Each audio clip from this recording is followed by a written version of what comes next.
디모데후서 2장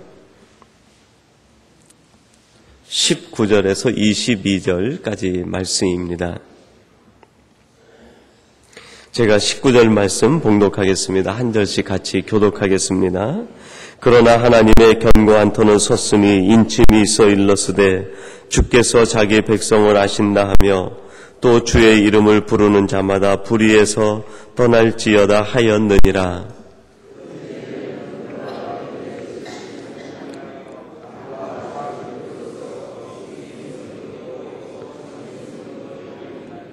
그러므로 누구든지 이런 것에서 자기를 깨끗하게 하면 귀히 쓰는 그릇이 되어 거룩하고 주인의 쓰심에 합당하며 모든 선한 일에 예비함이 되리라.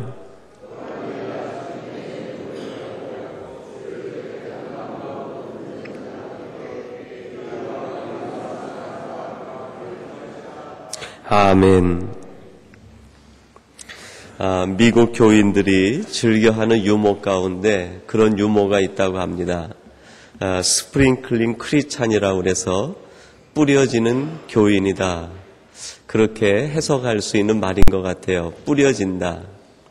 1년이 아니라 평생에 3번 하나님 앞에 나와 예배하는 성도를 보면서 그렇게 유머스럽게 얘기한다고 합니다. 뿌려지는데 무엇이 뿌려지는가? 유아 세례 받을 때 물이 뿌려지고, 결혼식 할 때 꽃이 뿌려지고, 마지막 장례식 때 흙이 뿌려진다. 그래서 뿌려지는 교인, 그렇게 이름한다고 그래요. 근데 영국에서는 똑같은 의미로 Four Hill 크리스찬이라고 얘기를 한다고 그래요. 4바퀴 크리스찬이다. 처음 유아 세례 받을 때 뭘 타고 오죠? 유모차 타고 오고, 결혼식 할 때 승용차 타고 오고요. 마지막 장례식 때 영구차 타고 오는 크리스찬들을 보면서 그렇게 얘기를 한다고 합니다. 그러면서 어떻게 하나님께 인정받을 수 있느냐 하는 크리스찬의 그 습관적인 모습을 꼬집는 비유 아니겠습니까? 우리들이 하나님의 자녀로서 하나님의 백성으로 살아간다고 할 때 우리는 먼저 하나님께 인정받는 성도들이 되어야 될 것입니다. 하나님께 인정받고 사람에게 인정받고 성도들에게 인정받는 그 삶이 얼마나 복되고 얼마나 하나님 앞에 칭찬거리가 많을 것인가. 오늘 예배하는 여러분들은 무엇보다도 하나님께 인정받는 복된 성도님들이 되시기를 바랍니다. 오늘 말씀 19절에 보니까요, 이렇게 말씀합니다. 그러나 하나님의 견고한 터는 섰으니 인침이 있어 일렀으되 주께서 자기 백성을 아신다 그랬습니다. 우리 주님께서 자신에게 속한 백성을 아신다. 오늘 우리 삼성교회와 여러 성도님들이 하나님께 속한, 하나님이 아시는, 하나님이 인정하시는 이 시대에 하나님의 사람들이 되시기를 간절히 바랍니다. 특별히 오늘 본문 말씀에서 하나님이 아신다 하는 그 주인공은 디모데를 의미합니다. 사도 바울이 디모데에게 편지를 써서 보내면서 너와 함께 신실한 무리, 하나님이 인정하시는 무리를 하나님이 아신다. 디모데, 너를 하나님이 알고 이 시대의 신실한 믿음의 사람을 하나님이 안다. 그렇게 고백을 했습니다. 그런 의미에서 오늘 이 말씀을 통해서 디모데는 하나님 앞에 인정받았는데 무엇으로 인정을 받은 사람인가? 도대체 디모데의 무슨 점이, 어떤 점이 하나님이 기억하실 만했고 하나님이 아실 만했고 하나님이 인정하실 만했는가? 하나님이 인정하신 디모데에게 있는 신앙의 요소는 무엇이었는가? 그것을 함께 살펴보고 이 시간 그 믿음의 요소, 그 신앙의 요소가 우리 안에 충만하기를 간절히 바랍니다. 첫 번째로 디모데는 순전한 믿음을 인정받았습니다. 여러분, 우리가 22절 말씀 같이 한번 봉독하겠습니다. 22절 말씀인데요, 같이 보겠습니다. 또한 내가 청년의 정욕을 피하고 주를 깨끗한 마음으로 부르는 자들과 함께 의와 믿음과 사랑과 화평을 좇으라. 아멘. 바울은 디모데에게 권면하면서 얘기합니다. 너는 청년의 정욕을 피하고 주를 깨끗한 마음으로 부르는 자들과 함께 의와 믿음과 사랑과 화평을 쫓으라. 디모데야, 내 안에 있는 것 중에서 무엇보다도 믿음을 너는 지키고 믿음을 쫓아야 한다. 디모데후서 1장 5절에서 일찍이 바울은 디모데에게 이러한 점을 칭찬했습니다. 이는 내 속에 거짓이 없는 믿음을 생각함이라. 이 믿음은 먼저 내 외조모 로이스와 내 어머니 유니게 속에 있더니 내 속에도 있는 줄을 확신하노라. 디모데는 이 바울에게뿐 아니라 많은 사람들에게 사랑을 받았는데 그 사랑받는 이유가 믿음에 있었다는 것입니다. 내 속에 있는 이 거짓 없는 믿음, 이것이 바로 너의 칭찬거리요, 너의 하나님의 사람됨을 증거하는 증거가 바로 이것이라고 이야기를 했습니다. 이것이 더욱 인정받기 위하여 이 믿음에 믿음을 더하라는 권면이 디모데에게 주는 바울의 권면이었습니다. 그 양령자 선수가 있습니다. 올림픽 금메달리스트로서 탁구 부분에서 아주 대단히 많은 사랑을 받은 크리스찬 선수 중에 한 사람입니다. 이분이 금메달리스트가 된 뒤에 몽골 선교사로 자원하고요, 몽골에 가서 선교사 사역을 하다가 돌아오셔서 한국에서 선교 보고를 하게 되었습니다. 마침 대구에도 내려오시게 되셔서 이분이 그 선교 보고를 하고 마지막 자신이 왜 선교사가 되었는지 그 간증을 그렇게 짧게 자기 고백처럼 이야기하는 것을 듣게 되었습니다. 그가 이런 고백을 합니다. 저는 올림픽에서 금메달을 딴 탁구 선수로 하나님께 기억되고 천국에 가기보다는 예수 그리스도를 구주로 믿고 복음을 전하는 전도자로서 기억되고 하나님께 가고 싶습니다. 저는 금메달리스트 탁구 선수로 하나님께 가기보다는 예수 그리스도를 믿는 한 사람으로서 복음을 전하는 전도자, 선교사로 기억되다가 하나님께 가고 싶습니다. 여러분, 이 땅에 있는 많은 사람들은 저마다 사람들에게나 또 주변에 있는 누구에게인가 인정받고 싶어 합니다. 그래서 많은 것을 투자하고 많은 노력을 기울입니다. 모두가 자기가 있는 부분에서 금메달 리스트가 되기를 원합니다. 최고가 되기를 원합니다. 심리학자가 얘기했듯이 사람에게는 그 누군가에게 인정받고 싶어하는 욕구가 있다고 합니다. 피할 수 없는 사람이 가지고 있는 욕구요, 사람이 가지고 있는 마음의 요소 중에 하나일 것입니다. 이 양령자 선수 왜 그렇지 않았겠어요? 자기가 있는 그 부분에서 최고의 금메달 리스트가 되고 보니까 이것이 인생의 목적은 아니다 하는 것을 깨닫게 된 것입니다. 내 인생의 목적이 탁구 선수로서 금메달 리스트가 되는 것, 그것이 아니라 예수 그리스도를 만나고 하나님을 내가 알고 보니까 그것이 아니라 하나님 앞에 인정받는 사람, 하나님 앞에 사랑받고 하나님 앞에 기억되는 사람이 가장 복된 사람이라는 것을 알게 된 것입니다. 그래서 그는 세상의 금메달을 포기하고 하나님 앞에서 믿음의 금메달, 복음의 전도자로서 하나님 앞에 기억되기를 원했다 하는 것입니다. 오늘 바울은 디모데에게 얘기합니다. 디모데야, 너는 다른 것이 아니라 내 순전한 믿음으로 하나님 앞에 인정받는 사람이 되라. 순결한 믿음으로, 큰 믿음으로, 담대한 믿음으로, 거짓 없는 믿음으로 인정받는 사람이 되어서 하나님 앞에 먼저 크게 쓰임받는 사람이 되라는 권면이 디모데에게 주는 바울의 첫 번째 권면이었습니다. 마태복음 8장 5절에서 13절에 보면 백부장이 나옵니다. 이 백부장이 주님 앞에 나와서 인정받은 것이 무엇입니까? 내가 진실로 너희에게 이르노니 이스라엘 중 아무에게서도 이만한 믿음을 만나보지 못하였노라. 여러분, 백부장에게는요, 인정받을 수 있는 많은 여러 가지 조건들이 있었습니다. 그의 직책도 인정받을 만했습니다. 그의 성실함도 인정받을 만했습니다. 자기 집에 있는 하인을 위하여 애쓰는 그 모습, 그 신실한 마음, 그 온유한 마음도 인정받을 만했습니다. 그가 가지고 있는 권력이나 재물도 인정받을 만했을 것입니다. 그러나 우리 주님께서 백부장을 보시고 마지막 하시는 말씀이 무엇입니까? 내가 이만한 믿음을 보지 못하였노라. 여러분, 여기에 담긴 하나님의 말씀의 뜻이 무엇입니까? 내가 너희들에게서 보고 싶은 것이 있다.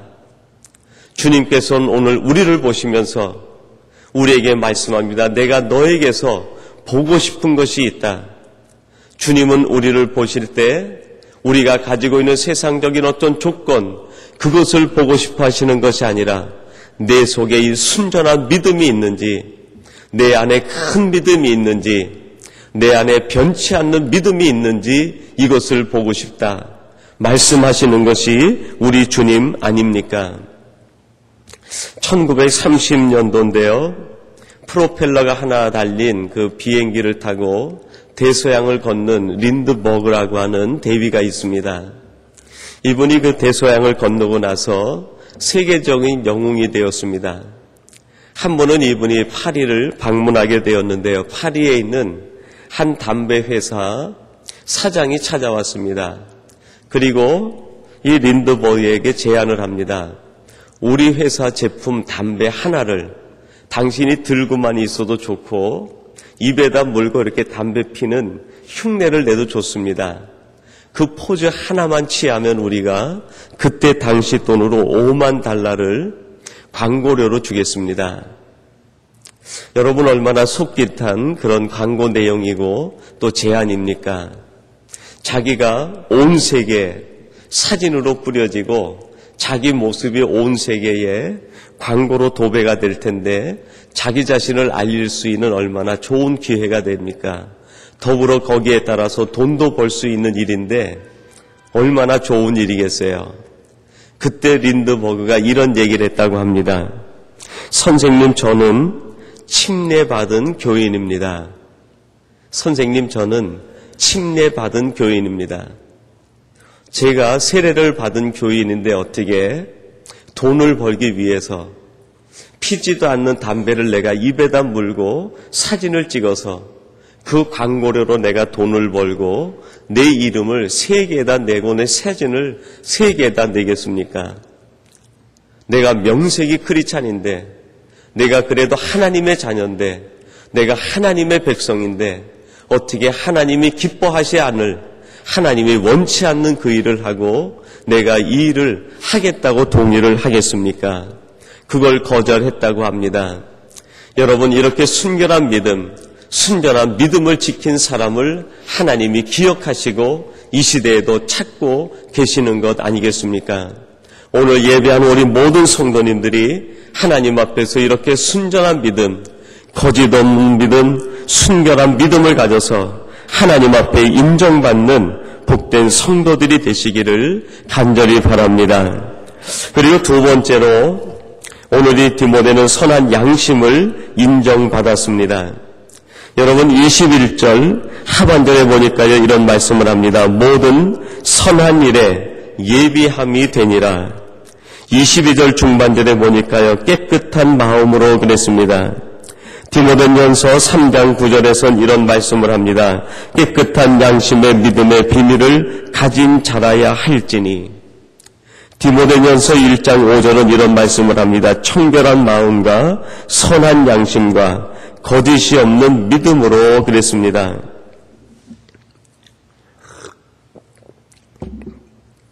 여러분, 제가 지금 읽어드린 그 4개의 성경 구절 말씀에 보면 동일한 내용을 담고 있습니다. 선하다, 순결하다, 깨끗하다, 마음이 청결하다, 거짓이 없는 믿음과 선한 양심을 가지고 있다. 여러분, 이렇게 동일한 말이 계속 반복되고 있는 이 뜻이 무엇이겠습니까? 이 말씀이 기록되어진 이 시대에 이 말씀을 들어야 되는 성도들은 이 요소를 가지고 살았다는 것을 가르쳐주고 있는 것 아닙니까?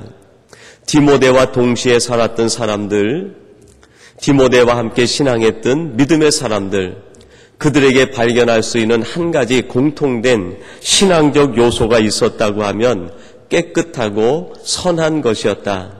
그들의 마음이 순결하고 양심이 선하고 그들의 믿음이 순결하고 오직 하나님 앞에 불의함이 없었다 하는 것을 보여주는 것 아니겠습니까? 우리 초대교회 성도들은 이것 한 가지로 살아가는 사람들이었습니다. 우리 초대교회 지도자들에게 요구되는 신앙적인 덕목이 있었다고 하면 선한 양심과 깨끗한 마음이었다는 것입니다. 여러분, 결국 이것이 세계를 변화시킬 수 있는, 당시 불의한 로마 세계를 변화시킬 수 있었던 중요한 믿음의 사람들의 신앙적 요소고 하나님이 요구했던 신앙적 덕목이었다는 것입니다. D.L. 모디 목사님께서는 이런 얘기를 합니다. 그리스도인이란 참된 인간성을 비추어주는 거울이다. 성도들은 이 시대에 참된 사람의 모습이 어떤 것인지를 보여주는 거울이 돼야 된다. 그렇게 이야기를 했습니다. 저와 여러분들이 거울이라는 거죠. 무엇에 대한 거울입니까? 무엇이 참된 인간성인지, 무엇이 참된 사람의 모습인지를 보여주는 거울이어야 된다. 로마 시대 때 박해를 받으면서 고통을 받으며 살았지만 초대교회 성도들은 그 시대에 거울 같은 삶을 살았습니다. 사람들이 초대교회 성도들에게 자기의 마음을 비춰보면 무엇이 참된 것인지 무엇이 잘못된 것인지를 발견할 수 있게 되었다는 것입니다. 코리 텐 붐 여사가 있는데요. 그분이 그 자신의 자서전을 쓰면서 아버지의 일화를 하나 소개합니다. 이 코리 텐 붐 여사의 아버지가 캐스퍼 씨인데 그분은 아주 오래전부터 시계 만드는 일을 하셨다고 그래요. 그 시계를 만드는데 한 번은 그 시계방이 너무나 빛이 많아서 빛으로 넘어가게 되었습니다. 그 아버지가 하루 저녁에는 가족들에게 우리 함께 기도하자 하면서 우리 집의 부채가 얼마가 되는데 이 빚을 이 기한까지 갚지 못하면 이 가게도 넘어가고 우리는 다른 지역으로 이사가서 살아야 된다. 그러므로 하나님의 은혜를 구하며 이 빚을 갚을 수 있도록 하나님의 도움을 구하며 함께 기도하자. 저녁 식사를 하고 가족들이 모여서 그 문제를 가지고 아주 깊이 있게 진지하게 하나님 앞에 기도하고 부르짖었다고 그래요. 그리고 그 다음날 아침 가게 문을 열었는데 첫 손님이 들어오신 거예요. 그리고 그 캐스퍼 씨, 코리 텐 붐 여사 아버지가 하는 그 시계방에서 제일 비싼 시계를 이분이 오셔가지고 사신 거예요. 근데 놀랍게도 그 시계값이 이 가게가 갚아야 될, 코리 텐 붐 여사 집이 갚아야 될 그 빚하고 딱 맞아 떨어진 거예요. 아버지가 시계를 파는 그 얘기를, 주고받는 얘기를 뒤에서 가족들이 들으면서 이건 하나님의 기도의 응답이다. 그렇게 아주 감격하고 있을 때인데 그 시계를 산 사람이 주머니에서 뭘 하나 꺼내면서 이 코리 텐 붐 여사 아버지에게 내주는 거예요. 뭔가 하고 봤더니 시계인데 시계가 가지를 않는 거예요. 고장난 시계를 하나 보여주면서 그분이 얘기를 하는 거예요. 내가 이 시계를 얼마 전에 저 위에 있는 가게에서 샀는데 산지 얼마 되지 않아서 고장이 났다고. 이렇게 몹쓸 시계가 어디 있냐고 불평을 하면서 시계를 내놓는 거예요. 그 아버지가 보더니 한번 내가 고쳐보겠다고 그 시계를 가지고 만지고 이렇게 하더니요, 얼마 안 가서 시계를 고친 거예요. 그러면서 하는 말이, 이 시계는 나쁜 시계가 아니라 이 부분이 잘못됐기 때문에 이것만 고치면 됩니다. 이 시계는 지금 당신이 우리 가게에서 산 이 시계보다도 더 좋은 시계니까 이 시계를 쓰시고 조금 전에 우리 가게에서 산 시계를 반품하는 게 좋겠습니다. 그러면서 시계를 바꿔버린 거예요. 코리 텐 붐 여사하고 그의 동생하고 그 이야기를 뒤에서 듣고 있다가 손님이 간 다음에 나와가지고 아버지한테 불평을 합니다. 아버지 왜 도대체 그랬냐고. 그 돈이 있어야 우리 집 빚을 갚고 우리가 부채를 갚고 그래도 우리가 여기에서 살 수 있는데, 우리가 기도했던 그 금액하고 딱 맞는 그 금액인데 하나님께서 우리에게 응답해 주신 거 아니냐고, 하나님 왜 아빠 왜 그랬냐고 따지고 그렇게 들었다고 그래요. 그때 아버지가 하는 말이 이런 말을 했다고 합니다. 우리들에게는 축복이 되는 돈이 있고 축복이 되지 않는 돈이 있는 거란다. 우리에게는 축복이 되는 돈이 있고 축복이 되지 않는 돈이 있단다. 선한 양심을 가지고 있는 그 아버지 밑에서 화란과 세계 전체에 자기 자신에게 너무나 끔찍한 고문을 했던 독일 지역에까지 가서 복음을 전하는 위대한 이 코리텐범 여사 같은 여인이 만들어진 것 아니겠습니까? 선한 양심, 거짓 없는 믿음, 깨끗한 마음으로 사는 그 가정, 그 삶을 통하여 그 믿음, 그 삶이 자녀들에게 이어지고 후배들에게 이어지고 믿음의 후배들에게 이어져서 하나님의 역사가 계속 이어져 가는 것 아니겠습니까? 오늘 저와 여러분에게 요구하시는, 하나님이 원하시는 이 선한 양심으로 인정받는 저와 여러분이 되시기를 간절히 바랍니다. 그리고 마지막 세 번째로는 변치 않는 충성을 인정받았습니다. 여러분, 고린도전서 4장 2절에서 사도 바울은 이런 얘기를 합니다. 그리고 맡은 자들에게 구할 것은 충성이니라. 디모데후서, 디모데전서는 사도 바울이 로마 감옥에서 보내는 편지였습니다. 이제 사도 바울의 나이가 늙어서 자신의 마지막 일을 정리할 때가 다가왔음을 그는 서서히 느끼고 있었습니다. 나이도 많아지고 자기의 삶도 이제는 끝나가는 것을 느끼면서 내가 이 모든 사역, 내가 했던 이 모든 믿음의 역사를 누구에게 넘겨줄 것인가, 자기의 후계자를 마음에 생각하는 바울이 디모데에게 쓴 편지가 바로 디모데전서와 디모데후서였습니다. 누구에게 이 충성된 일을 맡길 것인가, 누구에게 이 일을 맡겨서 하나님의 역사가 이루어지게 할 것인가, 그렇게 생각하고 생각하다가 마지막에 생각의 결론에 이른 사람이 디모데였다는 것입니다. 그동안 자신이 했던 모든 사역을 맡겨도 후회가 없을 사람, 자기가 생각한 모든 것을 맡겨도 충성스럽게 감당해낼 수 있는 사람이 디모데였다는 것을 얘기하고 있습니다. 고린도전서 4장 17절에서 그는 디모데를 이렇게 별명을 붙여서 얘기합니다. 이를 인하여 내가 주 안에서 내 사랑하고 신실한 아들 디모데를 너희에게 보내었노니. 여러분, 바울은 디모데를 얘기하면서 그는 신실하다라고 이름을 붙였습니다. 원뜻은 이런 뜻으로 해석이 됩니다. 충성되다, 변치 않다, 책임을 다한다라는 뜻이 담겨 있습니다. 그래서 공동 번역은 이 신실하다라는 말을 충성된 디모데라고 번역을 했습니다. 그는 충성되다, 그는 신실하다, 그는 어떠한 경우에서라도 자신이 있는 그 자리를 지키며 믿음을 지키며 하나님 앞에 영광을 돌릴 수 있는 사람이라는 의미가 담겨 있는 것입니다. 오래전에 그 한국에 코엑스하고요, 그 서초동에 가면은 그 문화예술회관이 있는데 거기에서 폼페이 최후의 날이라고 하는 타이틀로 그 폼페이 지역 화산 밑에 있었던 재에 묻혔던 그 유물들, 발굴된 것들을 전부 재현해서 전시하는 것이 있었습니다. 근데 거기에 충성이라는 제목으로 하나의 전시물이 있었는데 얼굴과 온몸이 새카맣게 탄 서 있는 사람의 모습입니다. 그런데 그는 손에 무엇인가 이렇게 잡고 있는 모습으로 서 있는 거예요. 사람의 새카맣게 탄 모습에 잡고 있는 모습인데 잡고 있는 그것이 없어요. 이게 이제 없어져 버린 거죠. 그 화산재 밑에서.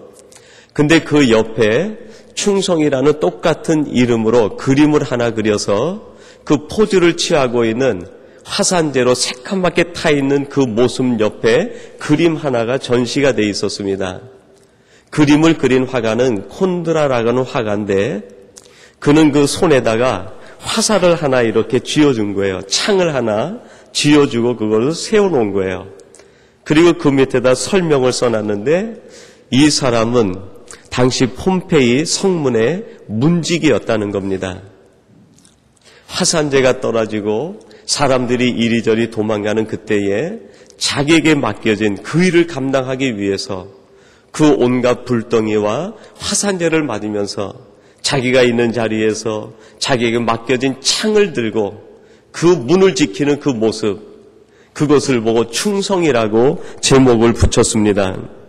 여러분, 우리가 살아가는 이 시대에 세상으로부터 불덩이가 오고 세상으로부터 화산재가 날라오고 핍박과 고통과 어려움에 수많은 먼지들이 우리에게 날아온다 하더라도 하나님께서 맡겨주신 그 자리에서 하나님께서 주신 사명의 창을 들고 끝까지 그 자리를 지킬 때 하나님께서는 우리를 보고 너는 참 충성되다, 내가 너를 귀하게 여긴다고 말씀해 주실 줄로 믿습니다. 계시록 2장 10절은 이렇게 말씀합니다. 내가 죽도록 충성하라. 그리하면 내가 생명의 면류관을 주리라. 마태복음 25장 21절은 이런 말씀을 합니다. 그 주인이 이르되 잘하였도다. 착하고 충성된 종아, 내가 작은 일에 충성하였으며 내가 많은 것으로 내게 맡기리니 내 주인의 즐거움에 참여할지어다. 여러분, 이 땅을 살아가는 성도들에게 하나님께서 말씀합니다. 너는 인정받는 사람이 되어야 된다. 사람에게 인정받는 것도 중요하지만 우리는 먼저 하나님께 인정받는 사람이 되어야 될 것입니다. 무엇으로 인정받습니까? 믿음으로, 순결한 양심으로 하나님께서 우리에게 주신 그 사명을 충성스럽게 감당해내므로 인정받아 이 시대에 하나님의 귀한 사람으로 높이 쓰임받는 복된 하나님의 사람들, 우리 삼성의 가족이 되시기를 주님의 이름으로 축원합니다. 우리 같이 기도하겠습니다. 하나님 아버지, 감사합니다. 하나님의 은혜와 사랑 가운데 오늘도 저희들을 불러주시고 디모데를 보면서 하나님 앞에 인정받은 사람이라고 말씀하시는 그 말씀이 오늘 우리 가운데 하나님 앞에 인정받는 자로 새로 쓰임받는 저희들이 되게 하여 주시옵소서. 믿음으로, 순결한 양심으로, 충성됨으로 인정받아 하나님이 원하시는 복된 사람, 하나님이 쓰실 만한 일꾼, 하나님이 원하시는 복된 성도님들이 되게 하여 주시옵소서. 우리 삼성교회와 온 가족들이 이 시대에 이러한 성도들이 되게 하여 주시옵소서. 예수님의 이름으로 기도하옵나이다. 아멘.